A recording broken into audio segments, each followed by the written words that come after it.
tasting, 1, 2. Nom, nom. Oh, that's good. Oh, it's testing, isn't it? Okay. Okay, I'm through tasting, okay? All right, I'm going to move out of the way and get your cameras on. Okay, I would look kind of weird, I'll bet, huh? Well, I look kind of weird anyway, but you got your phones in a setting that I really look weird, okay? So I'm going to move out of the way now and enjoy the picture of the shroud. What do you see? Huh? Huh?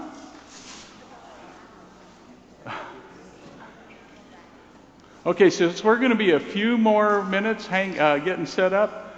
I don't want to have a huge parade, but if you could come down and just kind of walk around and walk back to your pew, you can get close pictures using your photographic negatives, okay?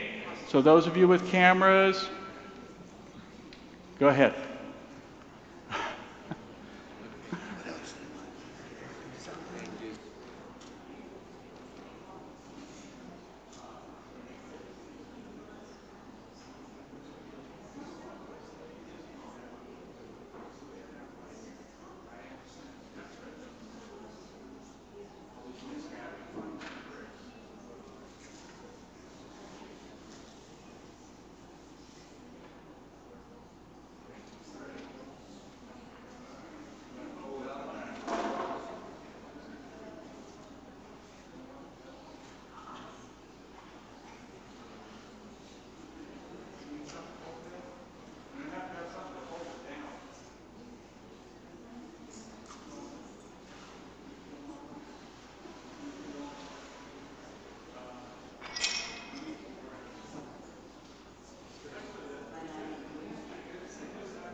Okay. Yeah, just follow him and use the envelope. So for those who have Android, the gentleman here is going to give you instructions on how to invert the colors, okay? It's very similar. You go to accessibility, then vision, then negative colors. So, yeah, in settings.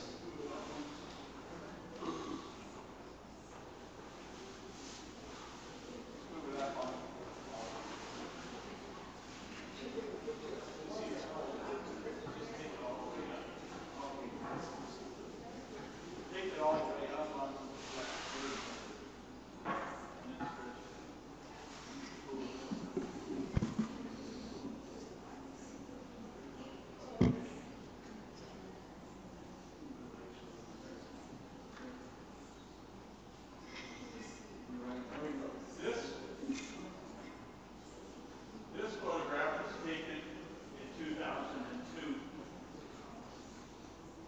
Here we can put the nails there.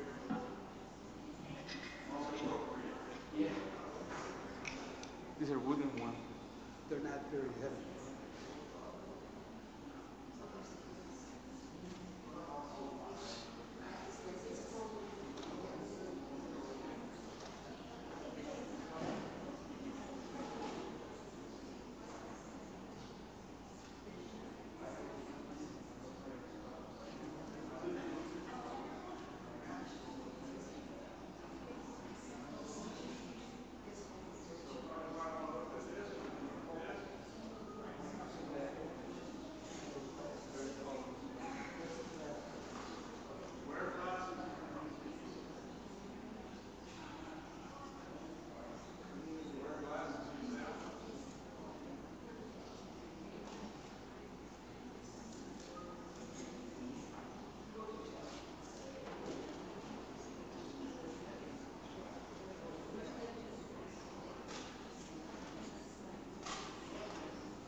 So please take your pictures and hurry back to your seats if you'd be so kind, and we will get started.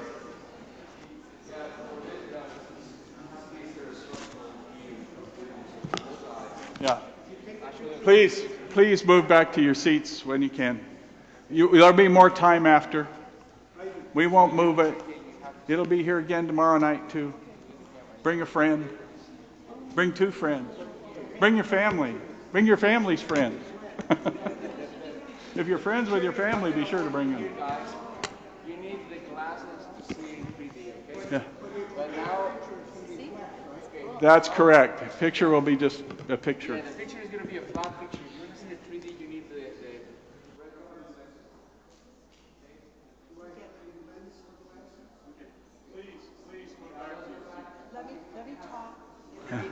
Yeah, okay. All right, please move back to your seats, and we'll have time afterwards for some more. And there's a lot more to see yet anyway. Well, So let me thank tell you you very about much for everyone for coming tonight. I want to welcome everyone. My name is Donna Kino. I'm the Director of Faith Formation here at St. Anne's. And I want to welcome all of you, especially if we have any visitors, to our Parish Lenten mission titled The Shroud of Turin, a Visual Gospel. Tonight, presenting his first of 3 talks is Deacon Pete Schumacher.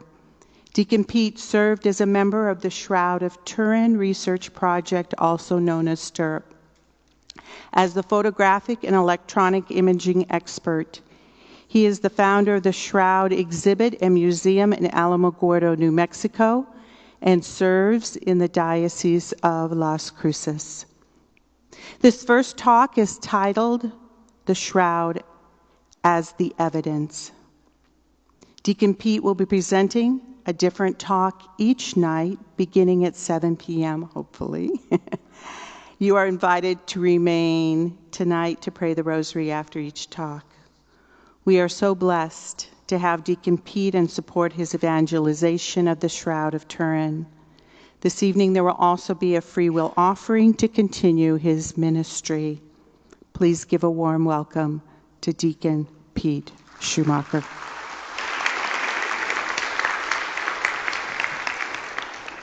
Thank you very much for the introduction. Appreciate that. She's the Director of Religious Education here.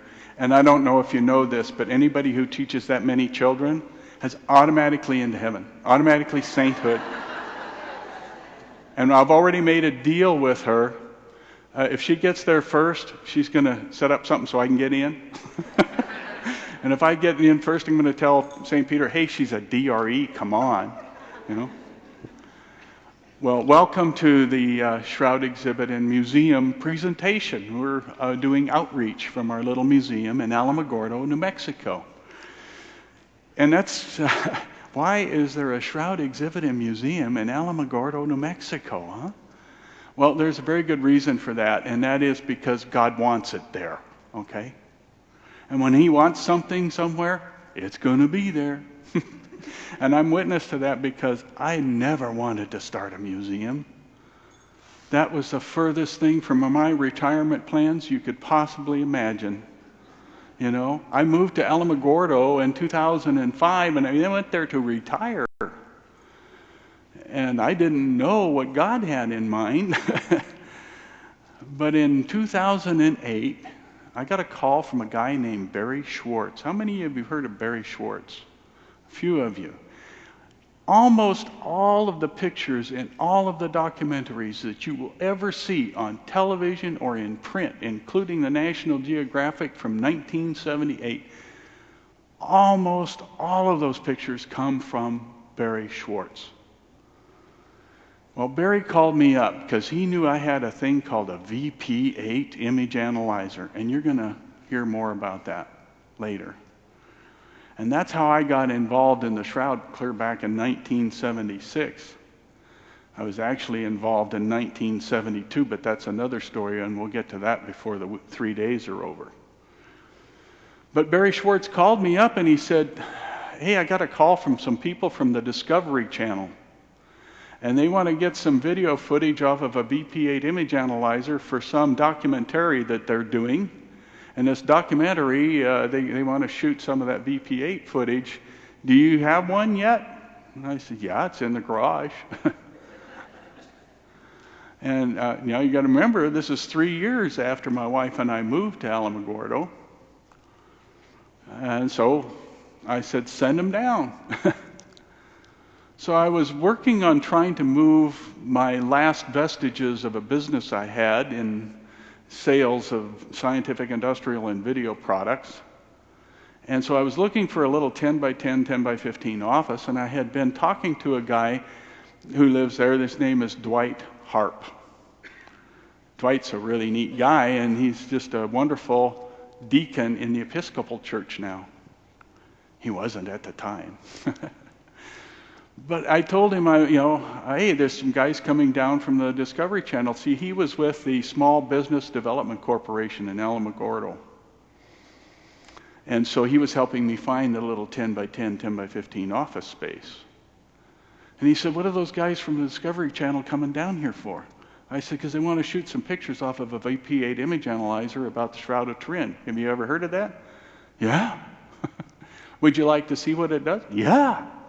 So I hooked it up for him. I showed it to him. He said, oh, you need to be showing this somewhere else.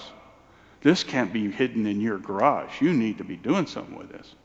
I said, great, find me a 10 by 10, 10 by 15 office space somewhere on the street with a glass window, and I'll put it up in the window, and people come by, and I happen to be there, and they want to know about it, I'll invite them in. No, you need to be doing more. So he starts pushing on me until finally he introduces me to a guy named Bob Evans. Bob Evans is a Baptist guy, really nice Baptist guy, was a preacher, retired from preaching. And he happens to be running White Sands Mall. That's our shopping mall, big shopping mall. Well, big for Alamogordo, okay?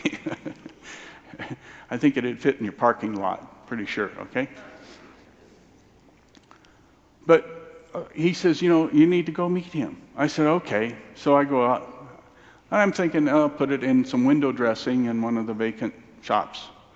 About 15 minutes into the conversation, he says, would 1,900 square feet be okay? I don't know about your math, but 10 by 10, 10 by 15, that's like 150 square feet, okay?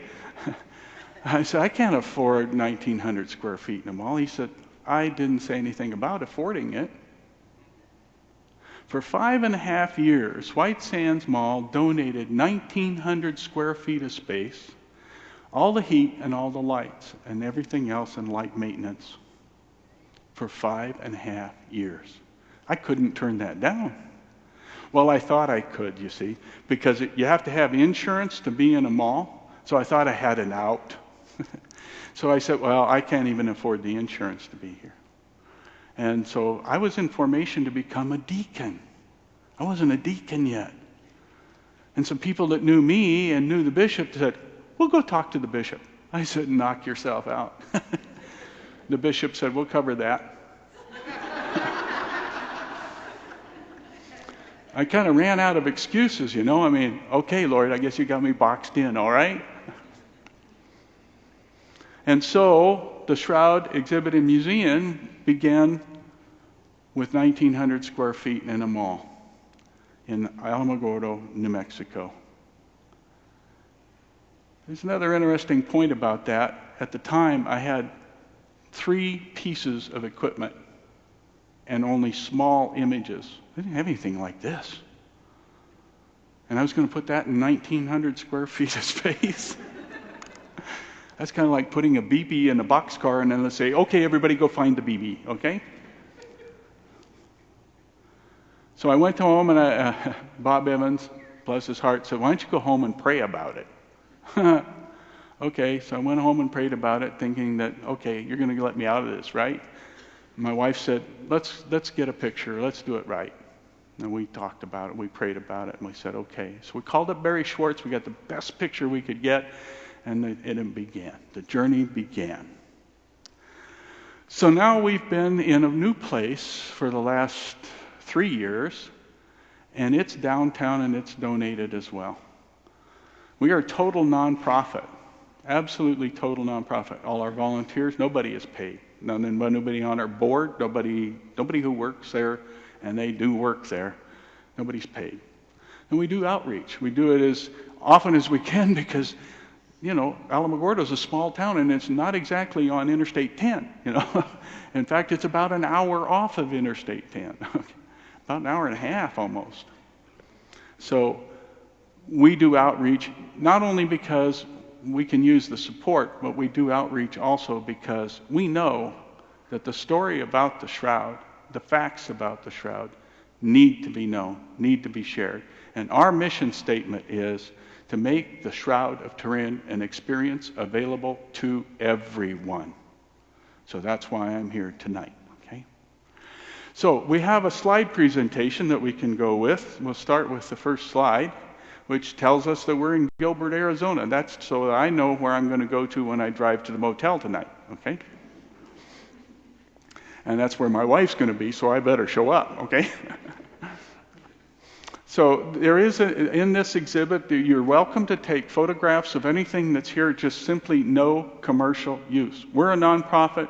We expect anybody who takes these images here is not going to go home and make, coffee mugs and T-shirts and, sell photos and whatever else. If you want to put them on, to share with other people, that's okay.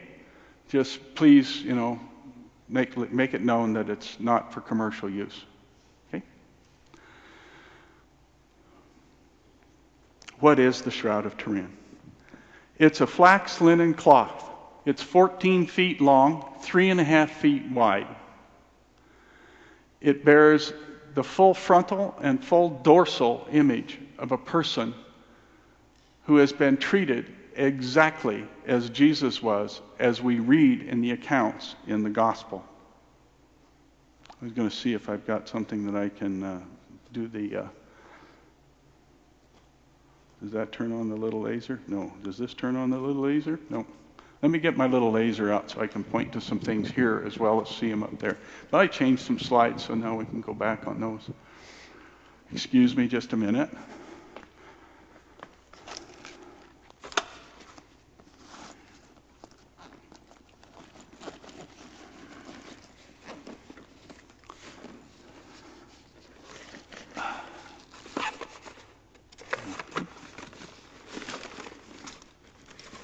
Yeah, I thought I had one in here. There we go. I do if I can make it work. Uh-oh. Sounds like my batteries are out of there. Well, okay. I'll point as we go along. All right. Sorry about that. Full frontal image. It starts here at the middle of the image because this is all one piece. It's like a cloth that's solid. The person's laying with the back of their head all the way down to their feet. And this part is going to be taken and placed over the top of that person.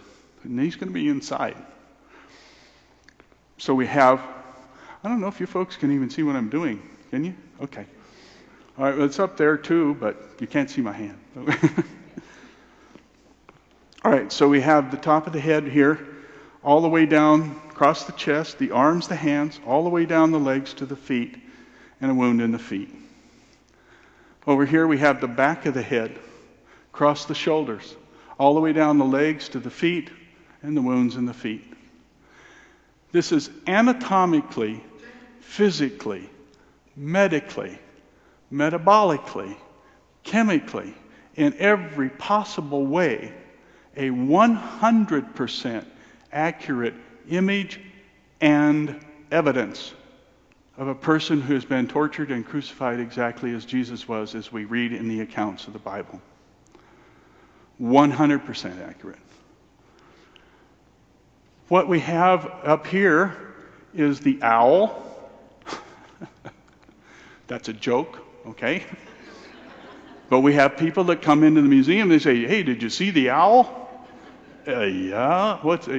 Did you know that that's a scorch from a burn from a fire that happened in 1532? And it's water stains and that scorch mark, and it goes into some patches. You see? So we have to be careful because this is not a potato chip and that's not Elvis, okay?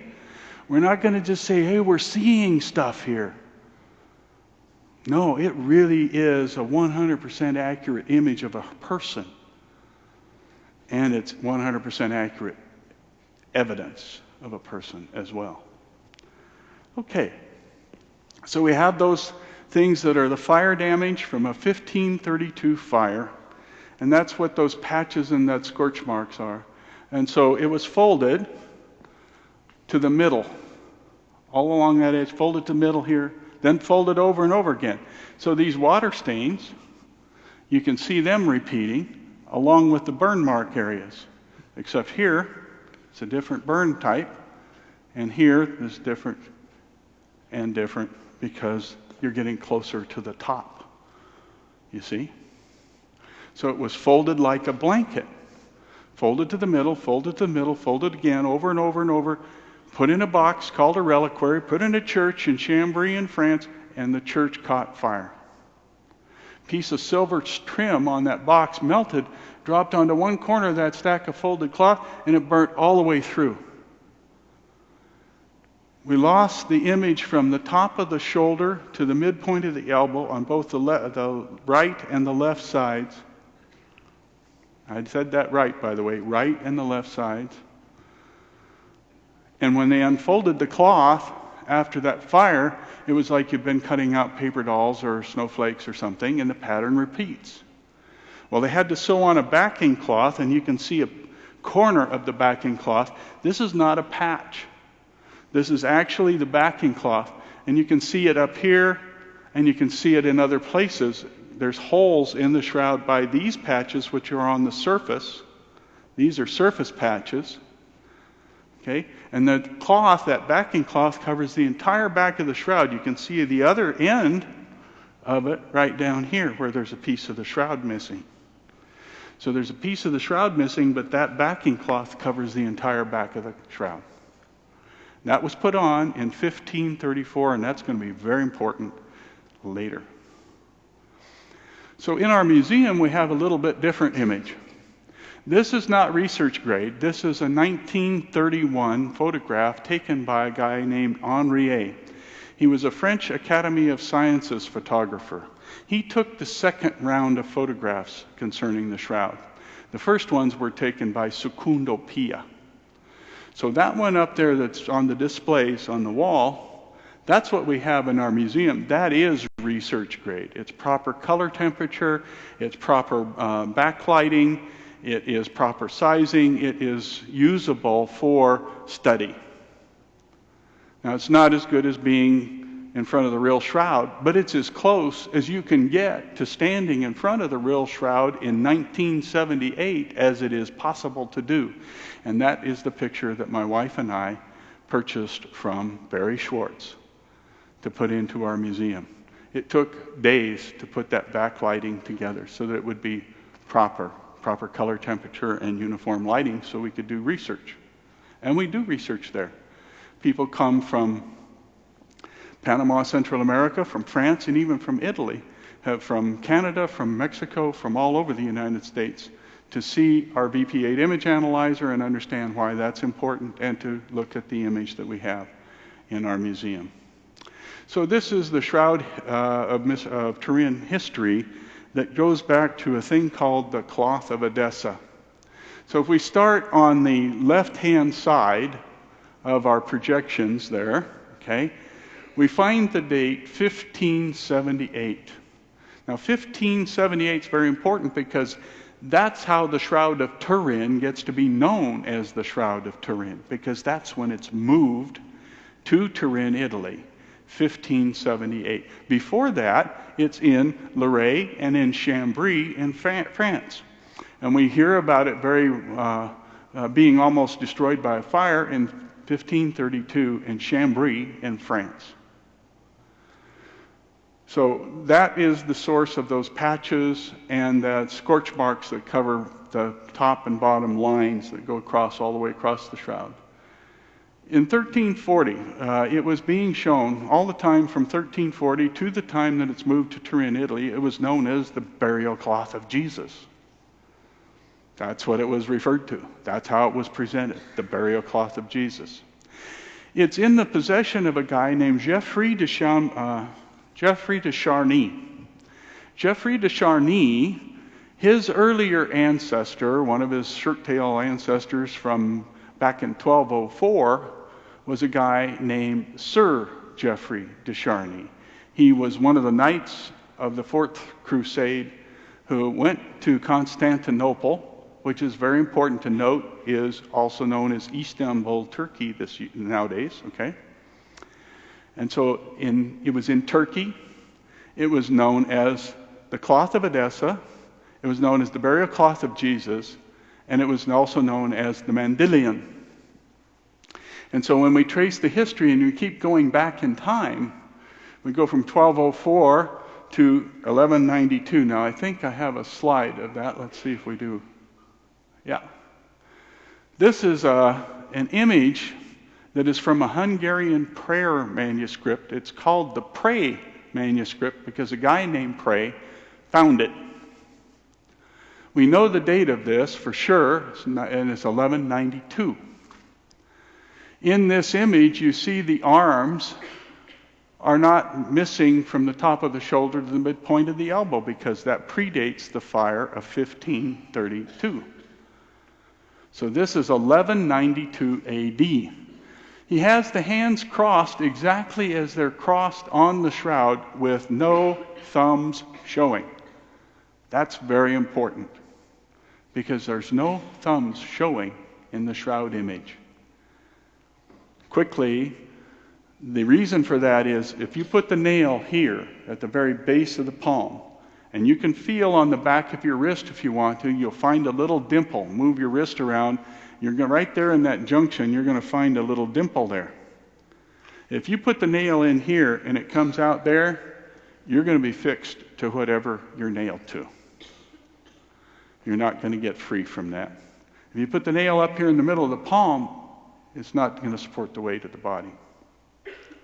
But if you put the nail down here, it's going to damage the median nerve that goes through, and that's going to force your thumb into your palm. I did say anatomically, metabolically, physically, 100% accurate. Find someone who's been wounded here, and they will tell you. In fact, I had a guy came into the museum one day, and he had his arm kind of in a sling like this. And I was pointing this out, and he took off the sling so I could see it. He said, "Oh, like this?"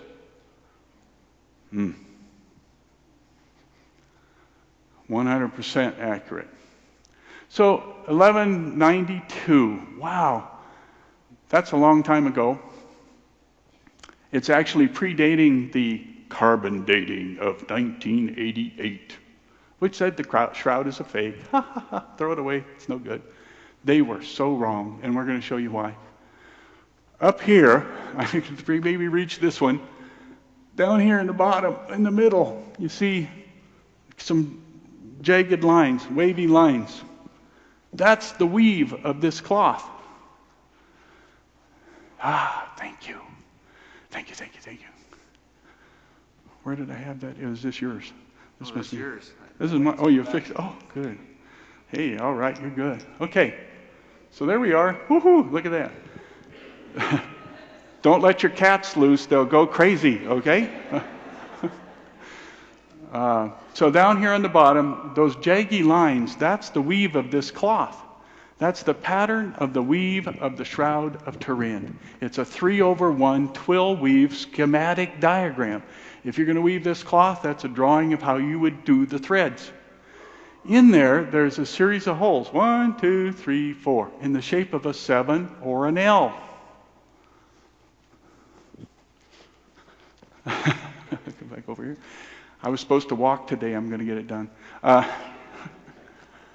Okay, so down here, we have those little holes in the shape of a 7 or an L. Those holes are these holes. You see them there? You see them down here? You see them over here? You see them over there. We do not know what caused those holes, But we can tell you that those holes were in the shroud in 1192, and that the shroud existed in 1192 with those holes in it from that drawing. So 1260 to 1390 was their carbon dating suggestion. Well, guess what? They're off 70 years from the outside range already. Okay? Well, that's just the beginning. So there you go, and it's increased the size of it there. So you can see what's at the bottom.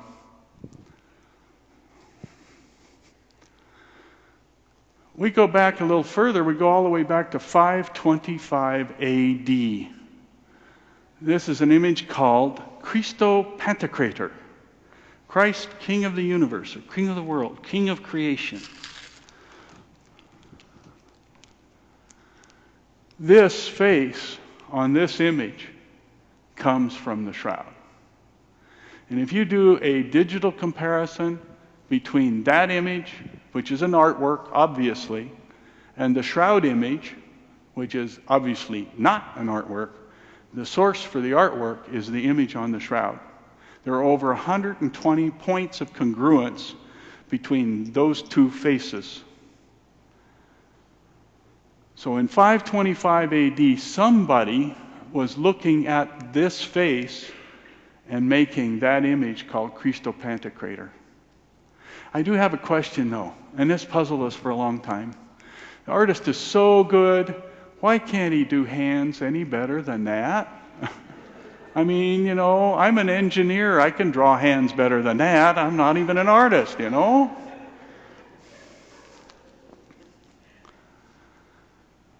We have a lot of people thinking about that. I will tell you this, if you know anybody that has fingers that long, please give me a call, because I want to make them my lead guitar player in a new band I'm forming. They won't have to move their wrist to reach all the frets. Okay? Thomas, put your finger into the wound in my hand. What is that translation in 525 AD when everybody's speaking Greek? In the palm. I just flipped a whole bunch of... It's in the palm. Okay? We know that won't support the weight of the body. And if we go over here to the shroud, and I take my hand, and I put my center of my palm over that wound, the fingers go clear out to there. So if I'm an artist and I'm trying to make the bishop happy, okay, I don't want to be excommunicated, I put my palm over that wound and the fingers go clear out to here. But if I put my wrist over that wound, which is where the wound really truly is, once we can see the photographic negatives, which we didn't see until 1898. Well, you saw them tonight in real time. Secundo Pia, when he did it, it took him a long time. He had to develop glass plates. But we know that if we put our wrist over that wound, the fingers are just right. So we believe, we can't prove, but we believe that the artist was trying to justify very long fingers so he could be prudent in saying this is where the palm is, excluding this because of definition from translations. Okay? Make sense? Hope so. Anyway, can't prove it, but we're pretty sure that's what happened. We can tell you for sure, though, that that face has elements in it that only come from that image on the shroud.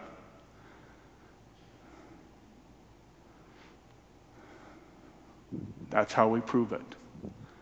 If you look at the bottom image, that's actually taking a digital comparison side by side and making it like a slide. It's the same way we compare striations on bullets for doing CSI, NCIS type work, okay? The top one is another icon that's come from that same image, but it's drawn as an icon and holding the same elements as these two, okay? And then it's cut into a digital mosaic, and then that's tested that way. And so what we have is a way to look at these things from a criminal investigation standpoint. Does that make sense? So if you like CSI and NCIS, you're not missing anything tonight. Okay? How many of you remember Quincy? Oh, all these Jack Klugman fans here. Me too. Okay, here's some news for you. Quincy, the very first script for Quincy was written by a guy named Bob Buckland. Dr. Bob Buckland was a coroner in Los Angeles, California. He was on the team that went to investigate the Shroud in 1978. So the real Quincy is a Shroudy, okay? That's what we call ourselves, by the way, Shroudies. Here's one. This is a thing called The Legend of King Abgar, and it's tied to this guy. How many of you know who that is? Thaddeus is St. Jude, right? Okay. This is part of Eastern Rites of the Catholic Church liturgy today. Russian Orthodox, Greek Orthodox, Eastern Rites of the Catholic Church. Those people who are being genocidally eliminated for their Christian belief in those countries right now, this is part of their Easter liturgy. The Shroud is part of their liturgy. Because this is the story of a guy named King Abgar V. He's dying of leprosy. He asks Jesus to come. But Jesus sends a messenger saying, I can't come, but I'll send someone soon. His little kingdom of Edessa, Edessa, is modern-day Sanliurfa, Turkey. Where was Istanbul? Where was Constantinople? Turkey, okay? Did we just get that connection? We went from 1204 to the time of Christ almost, and we're in Turkey. Very important to remember. Okay. He has a tongue of fire on the top of his head. Does anybody here know how to draw a tongue of fire? I have to tell the young kids when I'm doing this presentation, he's not a unicorn, okay? This is an artist trying to tell a story with a picture. They didn't have 85 million Staples and Office Depot and whatever else to print pictures back then, okay? Or to print Bibles, okay? In fact, the Bible wasn't even written yet, okay? So this is to say he was one of actually their MP3s weren't working that night. And they hadn't got the new MP4s yet either, so, okay. It was in the upper room when the Holy Spirit came in the form of tongues of fire and came to rest upon the apostles. Okay? So we're saying he's one of those apostles that was in that upper room. He always has a walking staff, a journeying staff. There's no shepherd's crook on the top of that staff. He's on a mission. He's going to be walking somewhere. He's going to be journeying. He's a journeying apostle. And he always is carrying an image of Christ. It may be a small one, like a saucer. And until I realized that I'm getting old, I used to say, or it could be a big one, like a Buick hubcap. Okay? But you tell that to a kid nowadays, and they go, what's a Buick hubcap? What's a Buick? Anyway. Those are the elements that are essential for relating to this story. King Abgar V is dying of leprosy. He asks Jesus to come. Jesus sends a messenger and says he couldn't come. But he says he's going to send someone soon. This is according to the legend, okay? Immediately, or very, very soon after his death and resurrection, Thaddeus shows up at Edessa for King Abgar with a cloth bearing an image of Christ not made by hand. Presents it to King Abgar V, and he is cured of his leprosy. And it's great to be king, so you can say, okay, we're now going to be followers of Christ. Everyone, okay? If it's not okay, let me know, because I'm the king, all right? And I'm not going to be happy, right? So he makes his whole kingdom followers of Christ. And that is recorded in history. That we know.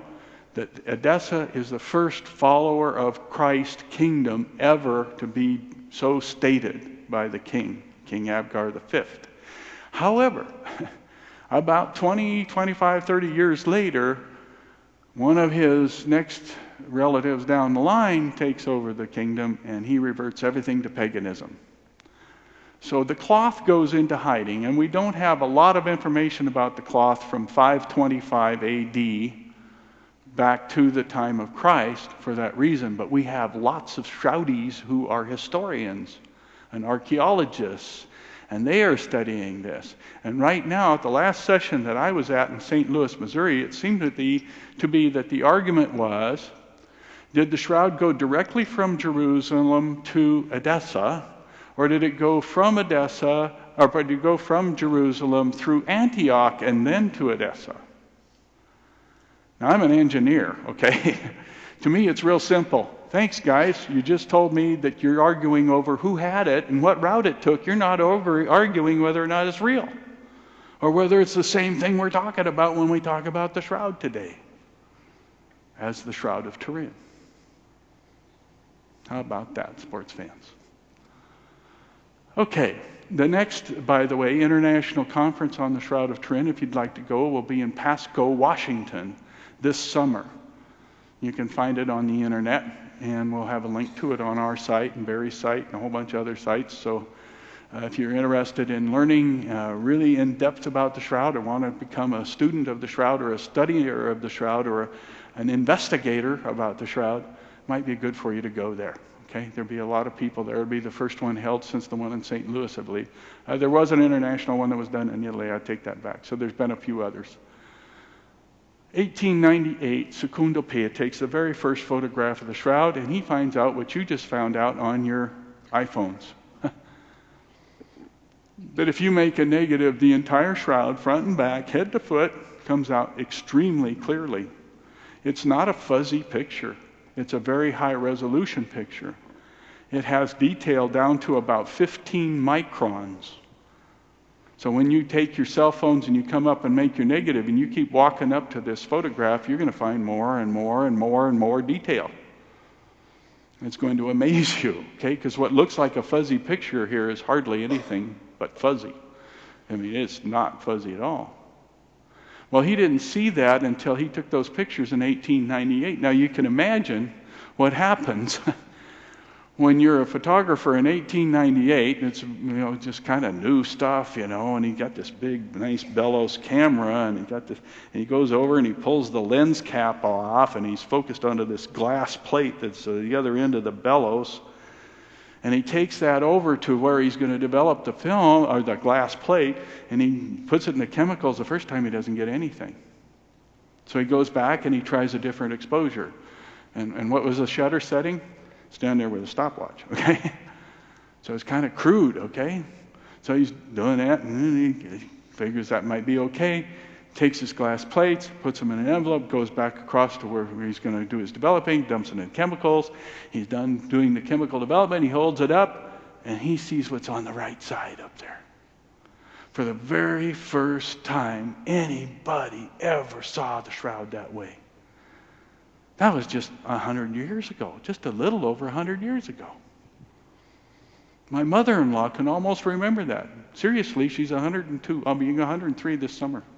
She lives over on the other side of town here, up in Sun City West. So, I mean, that's almost, wow. I mean, that's real close to this time. And nobody had seen it that way until that very moment. Well, that wasn't the end of discovery, but it was certainly significant. And a lot of people began to think that, wow, you used that camera and you took a picture of the shroud, and now you've got something that looks like that. Yeah, what kind of a fraud or a hoax is this you're trying to perpetrate?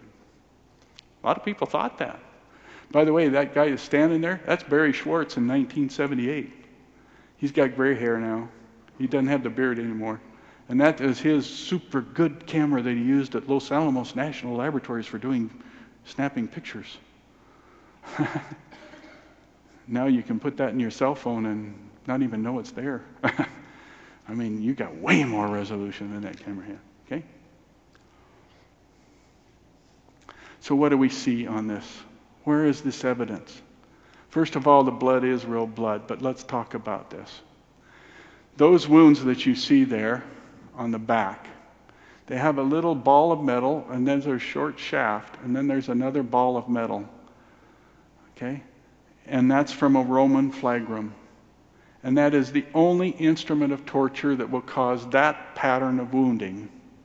And that is evidence on the shroud that this person has been struck with a Roman flagrum numerous times. It's only used in the Roman Empire. All of these other smaller marks, these are all scourge marks, whip marks, all the way down the legs to the feet, all the way across the chest, all the way down the front of the chest, all the way down the legs to the feet. This person has been scourged unmercifully. And the instrument used is a flagrum. There's evidence of a crown of thorns. We have pierce marks in the back of the head with blood flow towards the feet. We have pierce marks in the top of the head with blood flow towards the feet. This person has been crowned with thorns. There are wounds in the feet. This person has been nailed to a cross through the feet. There are wounds in the hands.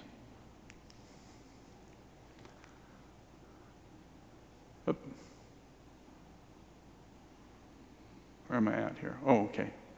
In the frontal image, we have a lance wound in the side. And you can see the shape of the lance that actually caused it when you come up here. But the blood flows towards the feet. So the body had to be vertical when these blood flows occurred. Okay, this one, this, these, okay, that's vertical blood flows. But there's also wounds in the wrist, right there. And those blood flows are off the arm and back down the arm. That means the arms had to be like that when those blood flows occurred.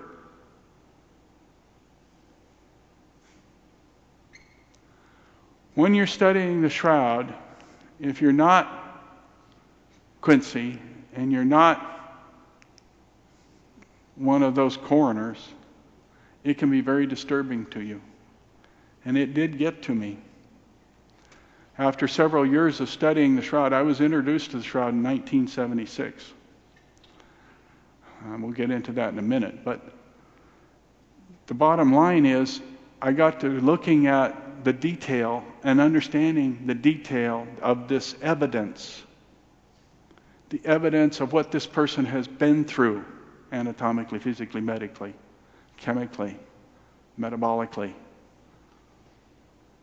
And it is so exact that these coroners can actually do a surface autopsy just from the images.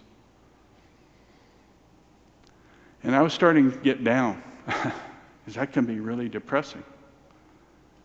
And so I went to my friend Dr. Kim Driesbach. He had the first shroud museum that I know of, and it was in Atlanta, Georgia, in the Omni Center, which it was there until Ted Turner bought it. Bought the building, didn't buy the exhibit. And then he moved CNN in there, and then, so Dr. Kim Driesbach, who was a priest in the Episcopal Church, he had to move. And I told him what was happening in my life, and he said, "You're not looking past the shroud, are you?" I said, "What do you mean?" He said, "They didn't find the body, they found the shroud. He rose from the dead. What's the matter with you?" You see, it is a gift, and it is evidence of there's no body, but there's an image, and there's evidence. And that changed my life.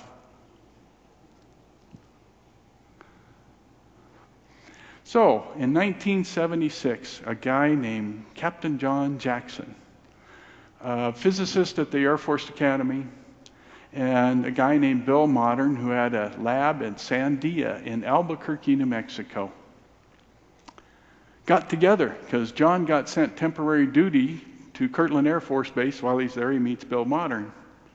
Bill Modern has a thing in his laboratory called a VP8 image analyzer.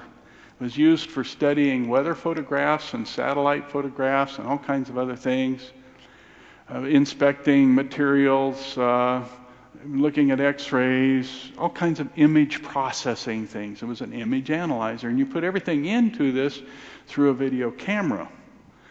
Well, they got to talking, and Bill Modern says, well, what would happen if we put one of these into, uh-oh, what happened to my, lost control. Am I in pause? It was not changing my slides back there. Can you change the slide to the next slide, please? I don't know if my batteries went dead. I think my batteries are okay. Let me check. Oh, pacemaker, wake up. Huh?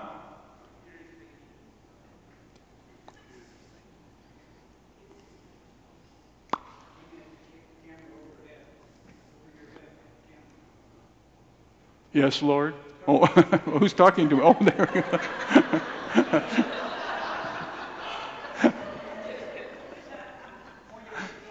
Oh, okay.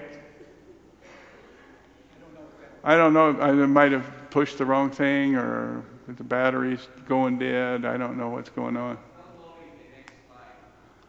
It is? It's not loading the next slide. It's the spinning thing? Oh, not the dreaded spinning thing. Oh. Guess what? I've got another computer, and it's got the stuff on it, and we could put it over there. Can you come out of the program and advance the slides? See if you can escape and get it out. Due to technical difficulties beyond our control, the program will resume in just a moment. Do you remember that?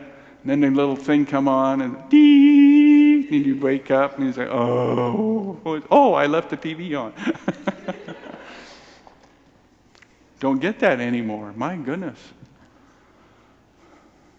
We do have to wait for them to warm up, though, sometimes, I guess, huh? We're waiting for this to warm up. So I'll tell you an engineering joke, okay? Old engineers never die. Our filaments just burn out. Okay.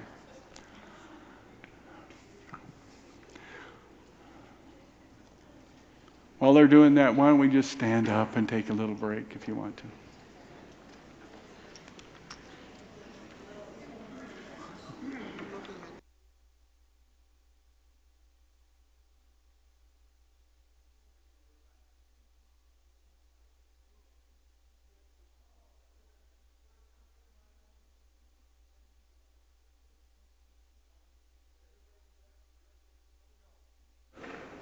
All right, let's resume and get through this, all right? All right. So there's a VP8 image analyzer up there. I wonder if my laser might have been interfering with that. There's a VP8 image analyzer up there, and it's hooked up in my little lab setting. And down on the bottom, you see a little green monitor with some funny lines on it, and those lines are going up and down. And then you see a little checkerboard, so the camera is aimed at the checkerboard. Okay? So that's what a VP8 thinks a flat checkerboard ought to look like, because it maps brightness as up and down. Okay, I see we got more than one button going here. Okay, so it thinks checkerboards ought to look like that, not flat. But it's making a brightness map of the checkerboard. That's what it does. It makes a brightness map of whatever's in the camera. You make a brightness map of the shroud, and we just took this little piece right here that's outlined in red. Okay, so from just below the hands up to the top of the head. And what you get is that. That's not supposed to happen. It doesn't happen with any other image. That is 3D. Okay? And that was seen for the first time by Captain John Jackson and Captain Eric Jumper at Sandia Laboratories in Albuquerque. Now, there were several people back into the early 1900s that thought that there was three-dimensional information on the shroud encoded in the brightness, but this is the first time it got to be seen as a fully interactive display. And that told them something because they were nuclear physicists. And they said, this is not supposed to happen. This looks like attenuation over distance. This looks like it's some kind of radiation or something. So they had to have some way of proving, is this a problem of this machine, or is this actually something about the shroud? So Captain John Jackson went back to Air Force Academy, and he worked with a guy named Captain Eric Jumper and a guy named D. German. And they got together and they figured out how to take this thing and do it one line at a time. Just map the brightness across one line. So let's just take right here across the face, and we'll just do a line, and we'll do the brightness map of that. And then we'll move down and we'll do the line right next to it, okay? And we'll just keep doing that, and we'll transfer each one of those lines to paper, and then we'll transfer the paper to cardboard. And we'll cut out the cardboard, and we'll start a stack. And that stack of cardboard looks like that. It's 3D. So they proved that the shroud is three-dimensional by its brightness in 1976 by a cardboard model, which has been on display in the U.S. Air Force Academy Chapel since 1978, along with an explanation as to how it was made.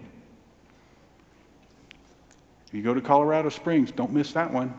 Second floor chapel at the Air Force Academy, and you go to where the narthex is, where the staircase is, and you will see that cardboard model. Well, that really got people excited about it scientifically. So I wonder if we can investigate this. So they began networking with people that they worked with. So in 1977, they began forming extremely actively a thing called the Shroud of Turin Research Project, STURP team. And that's a picture of them in 1977 in Albuquerque, New Mexico. There were scientists, there were people from Los Alamos, Sandia, White Sands, Kirtland Air Force Base, the Air Force Academy, IBM, Lockheed, JPL. It was our space and weapons programs, both from 1970s. There were also people like Dr. Bob Buckland. There were botanists and people who understood different kinds of sciences that dealt with other things that might help us to figure out, how did this image get onto this cloth? That was their goal. So they gathered up, this is a copy of the actual journal of their research when they got it set up, at their protocols. We have one of those in the museum. That's actually a list of the people that were from, or that were on that first team that met in 1977. And so they began to prepare. They gathered up 6,000 pounds of equipment. 40 people went to Turin, Italy, 24 hours a day for 5 days straight with the goal of studying the shroud with scientific analysis. And I mean lots of protocols, lots of different science. So back here in the very back corner, that's people starting to line up to come see the shroud in 1978. And if we go back, that line comes from clear back there and goes all the way around the corner and comes around there and comes into the church. So if you go to see the shroud in 1978, you'll be there with about 2 million of your closest friends. And over the course of days, many more million than that. Okay? There's 6,000 pounds of equipment being unloaded from a truck to be taken into the palace of the House of Savoy, the palace of King Umberto, the exiled king of Spain. You see, the Catholic Church did not own the shroud in 1978. Some people are surprised by that, huh? The Catholic Church, people from the Catholic Church were taking care of it, But it was owned by the exiled king of Spain, King Umberto. So they did the stake in the palace. That's the palace of King Umberto. And there's the table that the shroud's going to be put on, and that's Captain John Jackson and Eric Jumper and a bunch of the others, and they're all gathered around preparing for the shroud to be delivered so they could do the testing. Now, this is a slide that we like to show in New Mexico because that's where we are. The largest number of people from any one location in the world were from New Mexico. Why? Because there's a lot of our scientists were there that were related with the group that was going together. But California is very close behind, along JPL and a bunch of other places. So the one on the left is Captain John Jackson. The one on the right is Captain Eric Jumper. The largest scientific expedition ever launched to study a single artifact. That's what this is. 40 people, 6,000 pounds of equipment for 5 days and nights, and then 2 years of poring over what they collected before they made their announcement. That's Barry Schwartz again, my good friend Barry, and he's taking the picture that we actually have in our museum. So he took 2 pictures, the camera's mounted on a rail, and so it's a proper distance away for knowing what he's going to do for measurements. This is all done very expertly. They practiced these protocols before they went. He took 2 pictures, one of the dorsal, one of the frontal, and this picture is oriented the same way that his pictures are oriented there. The same way the shroud was oriented when they took those pictures in 1978. But this one was taken in 1931, okay? They did top light, backlight, raking light, thermal infrared, near infrared, ultraviolet, fluorescence, X-ray, fluorescence, multispectral composite color images, and did multispectral scans. They did color images, black and white, you can't imagine. Okay?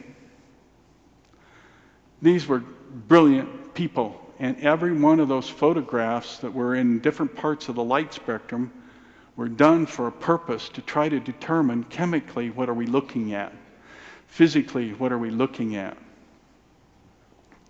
This is some of the X-ray photography going on. They had panels on the back of that table so that they could pull off those panels because X-ray is not going to go through the metal panels. And I got to find my bottle of water here.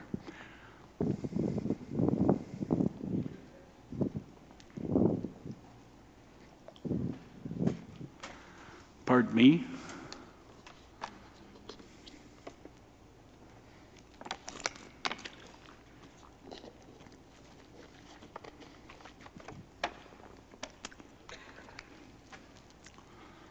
Okay. So they had planned this very well.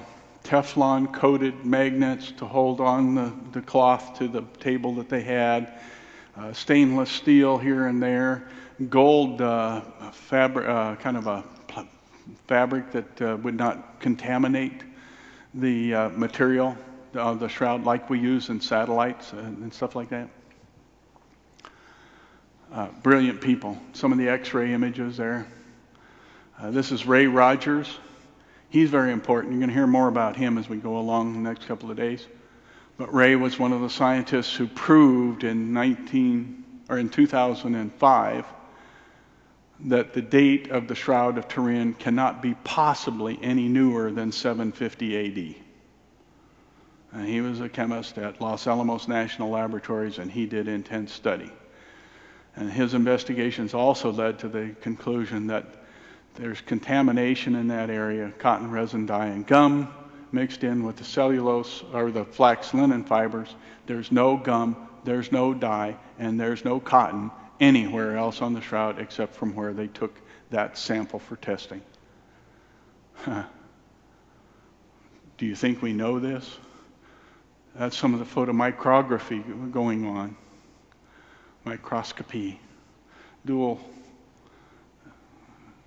even to electron microscopy, clear down in. They made a special applicator to apply adhesive to the shroud. They had special adhesive tape made by 3M that would not leave a residue on the shroud. so that they could pull pollen samples and dust samples and things off of the shroud. There was a guy there named Max Fry. He was a Swiss criminologist. He went down and bought a roll of tape down at the drugstore, came in and started doing what he does on a crime scene and sticking the tape onto the shroud. Every place he stuck that tape, there was a gummy residue left. He was going to put one on the face. Unfortunately, John Jackson and Ray Rogers stopped him. But he was doing what you do in a crime scene. He was only responding to it as if it was a crime scene evidence, which meant it's going to go to the evidence barn after this is done, right? No, it's not. This is some of the infrared reflectance spectroscopy, ultraviolet reflectance and fluoroscopy, multispectral composite color images. These are very important because down here in the bottom left-hand corner of the right-hand image, bottom left-hand corner, that's this corner right here of the shroud. That picture was taken in 1978. It's multispectral and it's multispectrally accurate. And it shows that this is a different chemistry, a different spectrum than anything else, anywhere else on the whole and entire shroud. And we can prove that also with the image we have in our museum in Alamogordo, New Mexico. So what they tested was not consistent with the rest of the cloth. It's an anomalous sample area. And we'll get into details on that later. That's a close-up of it. 1978 investigations. What did we learn? What we learned was what we don't know, which is we cannot tell you how the image got onto the cloth. 2 years. The largest scientific investigation ever launched to study a single little object like this. And their conclusion after 2 years is we can't tell you how this got onto the cloth. And that's what they went to do? Well, there's a reason for that. It's because we don't know. We can tell you how the image exists on the cloth. We just can't tell you how it got there. We can tell you that it is a change in the cellulose structure of the flax linen fibers themselves, about the size of a human hair. That's a fiber. Those fibers are woven together to make a thread. Okay? The change in the cellulose structure of the flax linen cellulose itself, a carboxyl change in that structure, a chemical change in that structure, only where the image is, as opposed to where it's not. So it's not like some kind of effluent from the body or some gaseous projection or some acidic thing or something to do with anointing chemicals that were used to anoint the body. It's none of those things because, we had tests for every one of those. There's no dye, there's no stain, there's no pigment, there's no brushstrokes, there's no dauber marks, there's nothing on that cloth that would create this image. The image exists because of this unique chemical change. Oh yeah, we can change the cellulose structure of flax linen fibers. To do it so that it's somewhat similar to what we see on the shroud, that's only been done in recent time, and it was done with a medium wavelength UV laser. And we're pretty sure nobody had one of those in 1260 to 1390 or any other time that you want to consider to be the age of the shroud. And even though we can do that, we cannot repeat this image. You see, because the body's inside. And if this is a radiation image that's caused by ultraviolet radiation, it's peculiar radiation. Because in order to make this image, which is only on the inside and only on this surface of the cloth, he's laying down. That radiation would have to go that way, from inside the cloth. Actually, from inside the body and onto the cloth. And by the way, since that's the frontal image, and only the frontal image, and it's only on this side of the cloth, and that's on the inside against the person, then that radiation would have to go that way to make that image. So if you want to take a radiation theory approach to how the shroud was done, and many do think so, then it's very peculiar radiation and would have to come from within the body that was in the shroud, and it would have to occur over an entire plane of the body, not just from one point or another. We don't do that. I tell you, we cannot do resurrection events in the laboratory yet. Okay?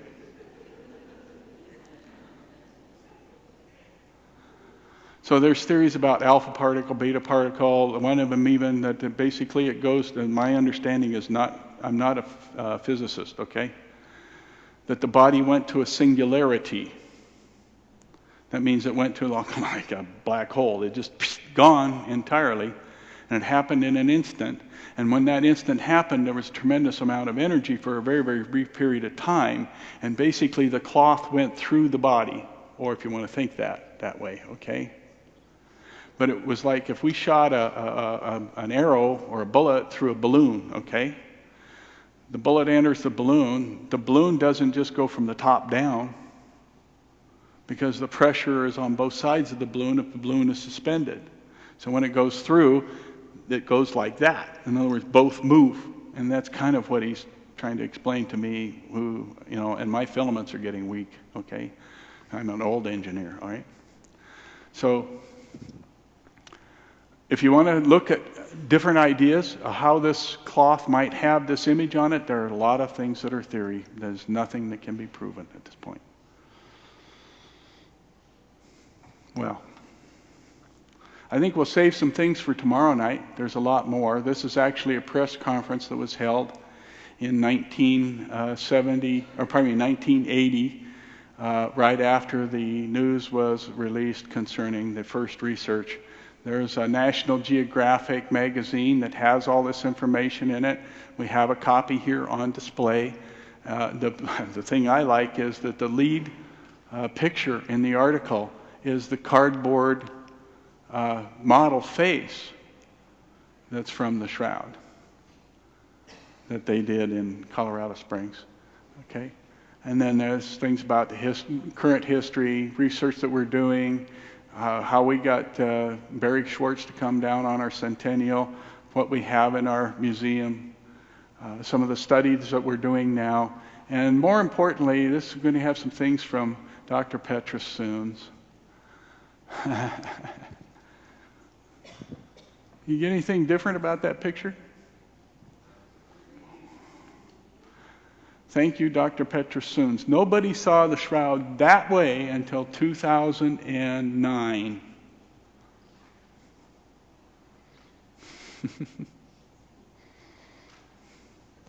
So what he did, he was a retired medical doctor from the Netherlands, moved to Panama, Central America. He's also quite a carver, quite a wood carver. And so he decided that what he was going to do was he was going to carve a pieta.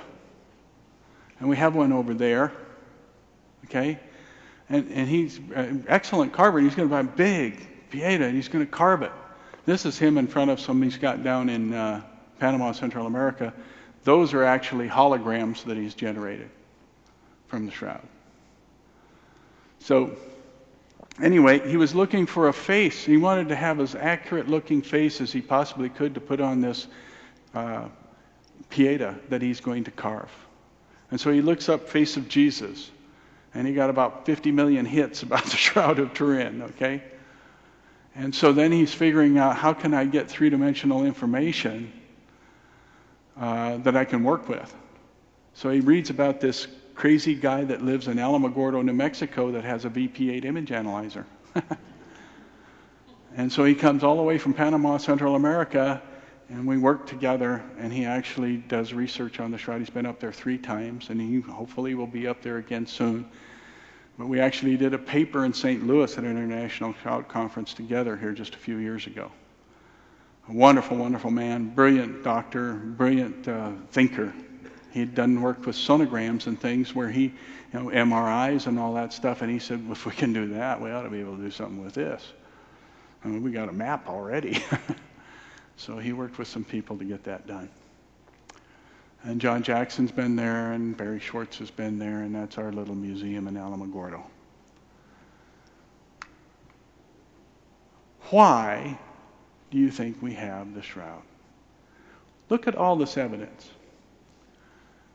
The blood is real blood. It's type AB human blood. We're almost finished, folks, so please bear with me a few minutes. Sorry we got started late. The blood is real blood. It's type AB human blood. It went onto the shroud where it was either in contact with the cloth or where gravity caused it to flow onto the cloth. When we shined a UV light on it in 1978, every one of those blood marks would be easily seen in the UV, in fluorescence, and so we were able to map the entire body's scourge marks, front and back, head to foot.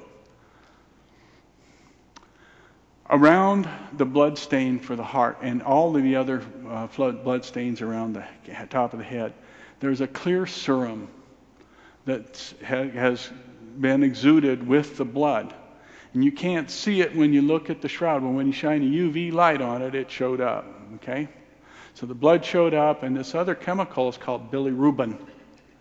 It's a chemical that's exuded by the liver.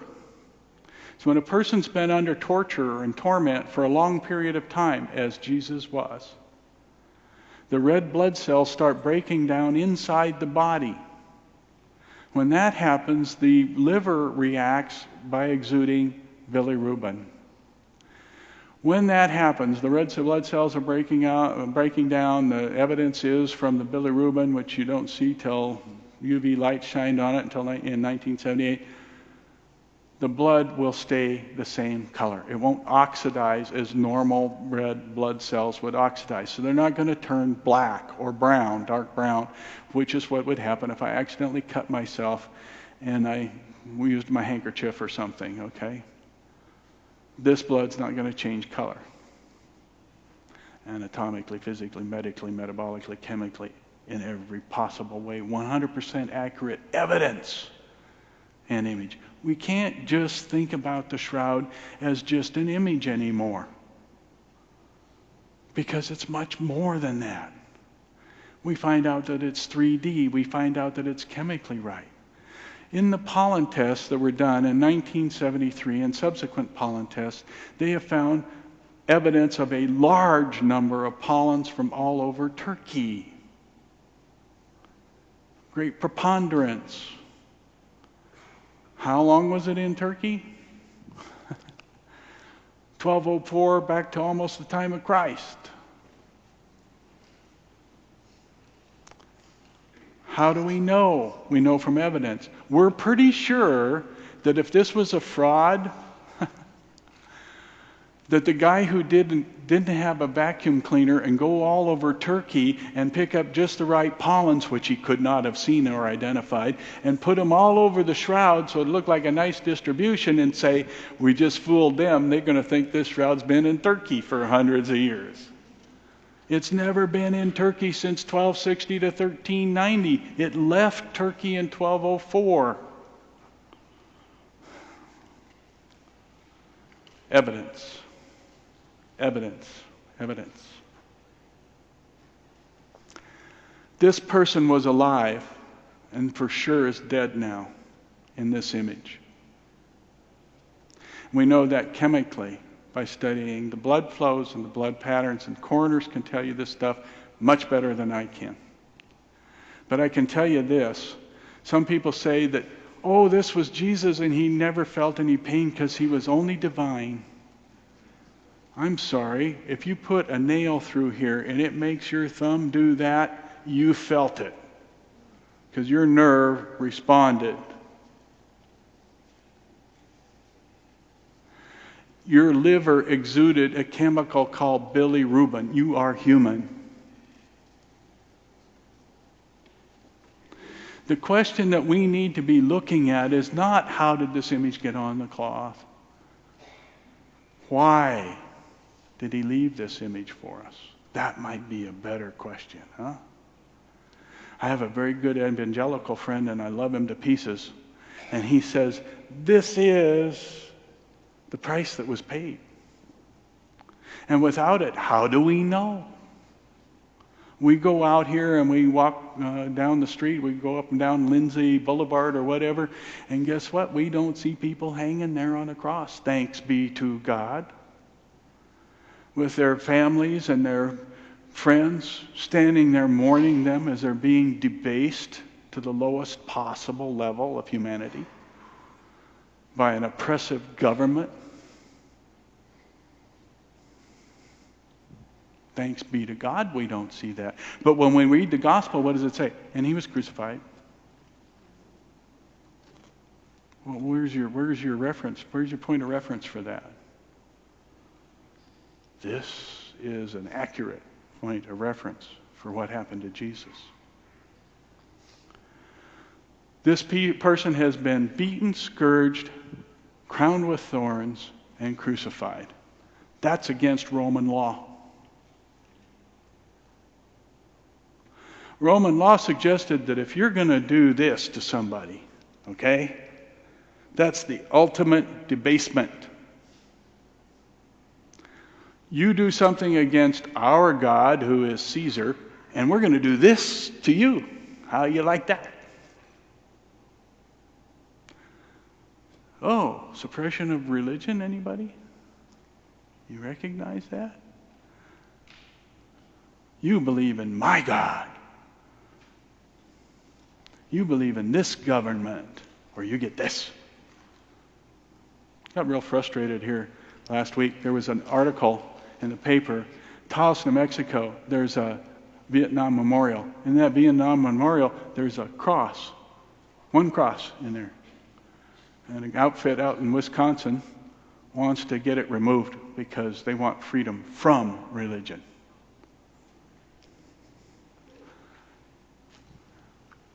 Be aware that Apple is working on this along with Microsoft.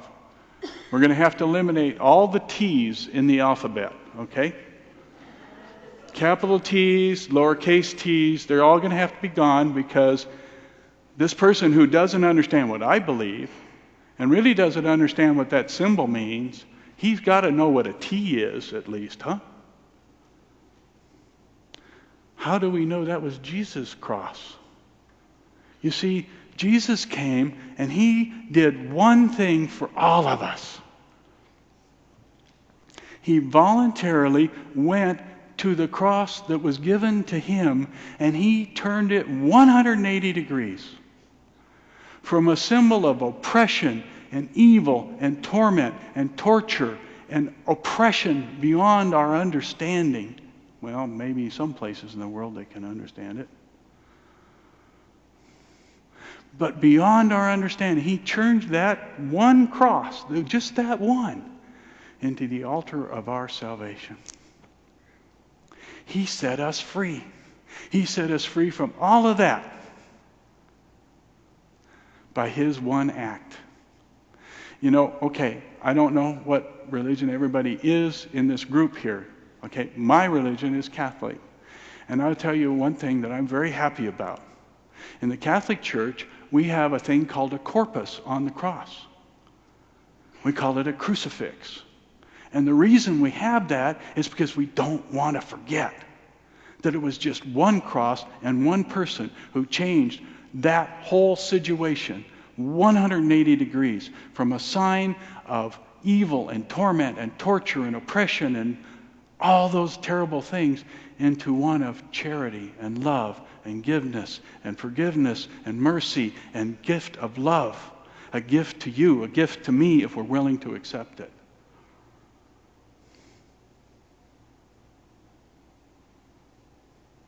I don't want freedom from religion. I just want freedom to practice what I understand.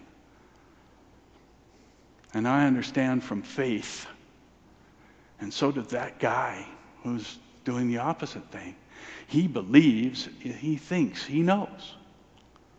And he thinks that all of you ought to think the same way. Jesus didn't do that to us. God didn't do that to us. He gave us a free will. What the heck was he thinking? Want an apple? It was a snake. It was her. It was him.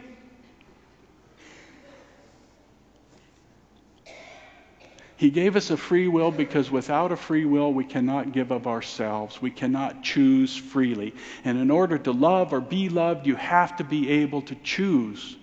And he gave us a free will because it's the greatest gift he could possibly ever give us. He gave us the ability to love and be loved. And he showed us that love to an end we cannot imagine. He went to the cross for us. You see? What's this all about? It's about a question. The one Jesus asked Peter. Who do you say that I am? If I ask my friend Barry Schwartz, who's Jewish, he may have a different answer than I do. If I have one of my evangelical friends here, they might have a different answer than I do. Okay? If I ask somebody who's Islamic, they know the name, don't have the same belief I do. Do you see? Do you see how important religion is? If you want to have a relationship with this person, you've got to go beyond just thinking relationship. You've got to learn about it. You've got to understand it. You've got to understand why he did these things for us, who he is and why he did it. Those are important things. And you can't learn about those without religion, without some place to teach you, to bring you the Bible and explain it to you and to tell you how it relates to your life. There are gangs in this town that have relationships. That guy who wants freedom from religion has relationships. This is about understanding what we're dealing with. And it's a lot more than just a relationship. It's all of us. And it's one of us. It's for everyone, and it's for you personally. God made you unique. There's not another you ever before, and there'll never be another you ever again. That's your fingerprint on these fingertips. It's your DNA that's in this body that's flowing, and there's not another one like it in the world. Never has been and never will be again. You have a responsibility for this vessel to get you from where you are right now to the shores of heaven. Take care of this vessel. It's a gift from God. Respect it. Love it. And love the guy that made it for you. And God love you. Have a good night. We'll be together tomorrow. We'll pray the rosary here in about 15 minutes. Thank you very much. Can we have a round of applause? Thank you very much, Deacon. Yes, we invite you to come back again tomorrow night, again at 7 p.m. We will hear part 2 of Deacon Pete Schumacher's talk. So thank you, everyone. If anybody wants to stay, we will pray the rosary. Thank you very much. Good night. Please thank the staff here, too, for all the help that they've given, and our DRE over there has done such a great job for us today. Is the same idea as Veronica's. Veronica's veil is a different topic, and I've never studied it, okay? But I'm just There's lots of curious about information on that, and you can get to it through some of those websites. A lot of people think that it was actually a covering that was used to transport the shroud so that you wouldn't know that it was a burial cloth. Oh, I see. But, Okay. I don't know. The tradition starts much later. Do you want to so I roll don't that know. up? Yeah, no. Let's let them take some pictures and spend a minute with Are you it. going to put all this back up again tomorrow night? All of this will be back up.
So that makes more sense.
go around to the outside. Yeah, you have to put that on the outside to kind of keep it. I'm doing it well. You want some tape? Yeah, sure. Yeah, no.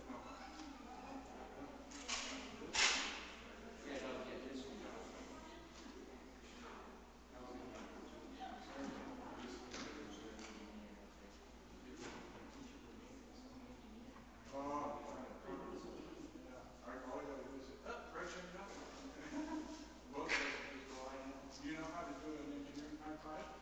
No. Well, we're going to hold it.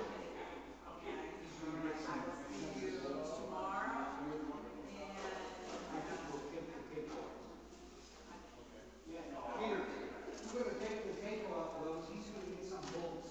Into that bolt.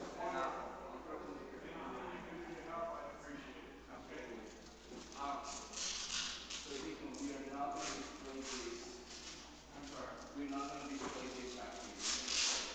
Yeah, tonight is store, and then we put it over there tomorrow. Okay, that's great. Yeah, everything, you just pick the rest of that stuff and just find a box and stuff here, and put it on the view, and just put it where it's safe, okay? Yes, sir. Thank you. I'm not my bag, so I'm gonna do it. Do we have a knife? Yes, sir. We would just split it. Okay, I have the east that goes snap, crackle, pop. So that's just the east, okay? So I'm not gonna be in that. Throw all the boards together.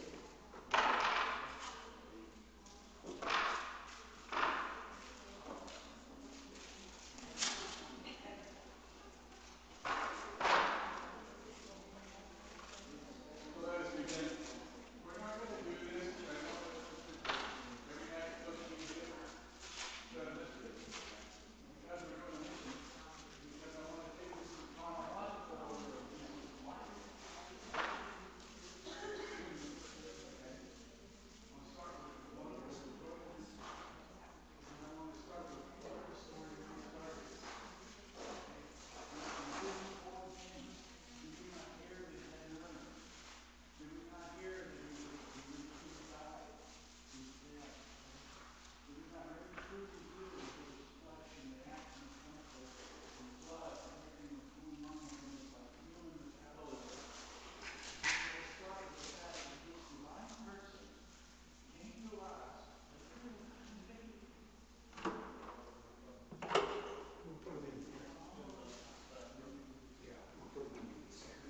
All that we can put it in the music room. In the music room? Yeah, all that stuff. I'm just gonna put the books and stuff in here. I believe in God.